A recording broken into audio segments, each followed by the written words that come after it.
Ukraine এবং ইরানের সঙ্গে চলমান যুদ্ধের প্রভাবে মার্কিন যুক্তরাষ্ট্রের সামরিক ভাণ্ডারে অস্ত্রের মজুদ আশঙ্কাজনকভাবে কমে গেছে। এই জরুরি পরিস্থিতি মোকাবেলায় এবং অস্ত্রের সরবরাহ সচল রাখতে প্রচলিত প্রতিরক্ষা ঠিকাদারদের বাইরে বিকল্প পথ খুঁজছে পেন্টাগন।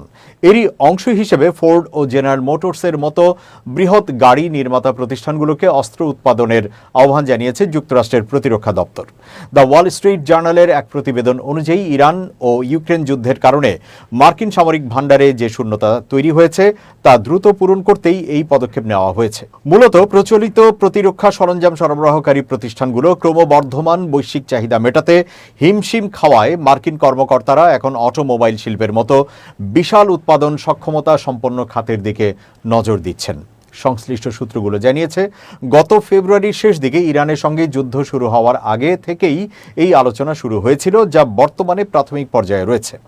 পেন্টাগন এই গাড়ি নির্মাতা প্রতিষ্ঠানগুলোর কাছে জানতে চেয়েছে তারা বর্তমান বৈশ্বিক সংকট মোকাবেলায় কত দ্রুত তাদের সাধারণ উৎপাদন ব্যবস্থা পরিবর্তন করে সামরিক সরঞ্জাম বা অস্ত্র তৈরিতে মনোনিবেশ করতে পারবে।